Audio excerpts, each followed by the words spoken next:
नमस्कार.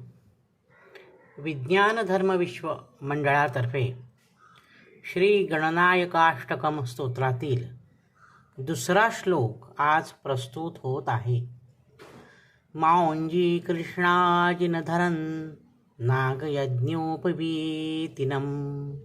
बालेन्दु शुक्लामौलिं वंदेहं गणनायकम्. मौंजी कृष्णाजिनधरम.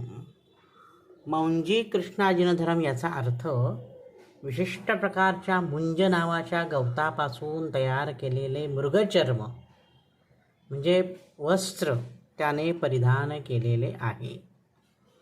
नागयज्ञोपवीतिनम म्हणजे यज्ञोपवीत म्हणजे जानवे.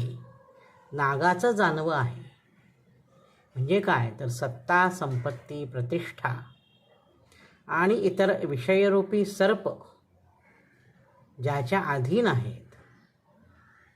जो गणराय षड्रिपूंपासून म्हणजेच ह्या सर्पांपासून वरचढ आहे अशा गणरायाने हे नाग यज्ञोपवीत धारण केलेले आहे. बालेंदू शुक्लामौलिम. बालेंदू म्हणजे काय चंद्रकोर. काही वेळेला गजाननाला भालचंद्र असंही नामाभिधान प्राप्त झालेलं आहे. कारण गजाननाच्या मस्तकावर सुद्धा आपल्याला भगवान शंकरांप्रमाणेच चंद्राची कोर दिसते. प्राचीन काळी कैलास पर्वतावर गणेशाच्या रूपाला पाहून चंद्रदेव हसले. चंद्राचं हे कुत्सित हसणं पाहून गणपतीला राग आला आणि या रागाच्या भरात गणेशाने शाप दिला की तू निस्तेज होशील.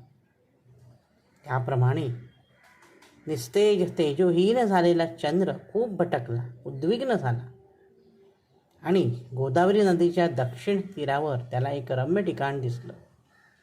तिथे बसून चंद्रदेवाने गणेशाची आराधना केली. गणेश चंद्रदेवावर प्रसन्न झाला आणि त्याला पुन्हा तेजस्वी होण्याचं वरदान दिलं. एवढंच नाही तर दर संकष्टी चतुर्थीला जे भाविक उपवास करून तुझ्या दर्शनाशिवाय अन्नसेवन करणार नाहीत त्यांवर मी संतुष्ट होईन. त्यावर चंद्राने गणपतीला विनंती केली की शिवशंकरांप्रमाणेच मलासुद्धा आपण आपल्या मस्तकी धारण करा. त्यानंतर गणेशाला भालचंद्र असं नामाभिधान प्राप्त झालं. म्हणूनच बालेंदू शुक्लामौलिम असा शब्दप्रयोग केलेला आहे. आणि मग पुढे गणनायकम अहम वंदे. अशा या गणनायकाला मी नमस्कार करतो, मी नमस्कार करते.